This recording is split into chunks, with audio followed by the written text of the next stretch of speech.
10ই মে দেশের সর্বোচ্চ বৃষ্টিপাত রেকর্ড করা হয়েছিল টাঙ্গাইলে 49 মিলিমিটার এবং আজকের 11ই মে সকাল 7টার পরে ঢাকায় যে বৃষ্টিপাত হয়েছে সেই বৃষ্টিপাতের পরিমাণটা হলো 87 মিলিমিটার এবং এটা 8টা 15-20-এর মধ্যে বৃষ্টিপাতটা বেশিরভাগ হয়েছে।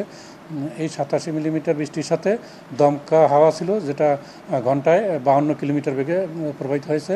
এটা সকাল 7টা 42-এর সময়। আজকের যে এই যে বৃষ্টি এবং দমকা হাওয়া এটা আরও পূর্ব দিকে অগ্রসর হয়। এটা এখন বর্তমানে কুমিল্লা নোয়াখালী অঞ্চলের উপর দিয়ে প্রবাহিত হচ্ছে এবং এছাড়াও খুলনা বিভাগে এবং বরিশাল বিভাগেও বৃষ্টিপাতের সম্ভাবনা রয়েছে। আজকে যদি বৃষ্টিপাত এই ধারাটা বলি, এই ধারাটা আরও 2-3 দিন অর্থাৎ 13-14 তারিখ পর্যন্ত অব্যাহত থাকতে পারে। এরপর বৃষ্টিপাতের পরিমাণটা কমে আসবে, তবে আবার 19-20 তারিখ থেকে আবার বৃষ্টিপাত শুরু হওয়ার সম্ভাবনা রয়েছে।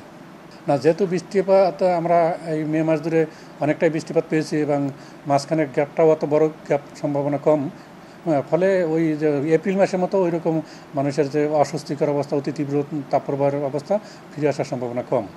না, আপনি যেহেতু দেখেন যে এখন পর্যন্ত 13-14 তারিখ পর্যন্ত আমাদের পূর্বাভাস রয়েছে যে বৃষ্টিপাতের সম্ভাবনা রয়েছে, ফলে কিন্তু বৃষ্টিপাত বলা যায় মাসের প্রথমার্ধে কিন্তু বৃষ্টিপাত ছিল।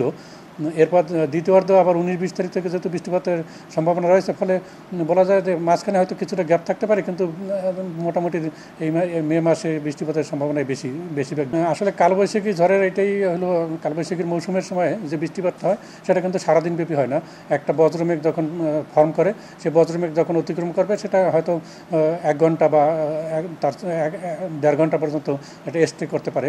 এরপর কিন্তু এই বজ্রমেঘটা সামনের দিকে অতিক্রম করে যায় এবং তখন কিন্তু ওই স্থানটা আবার ভালো আবহাওয়া ফিরে আসে।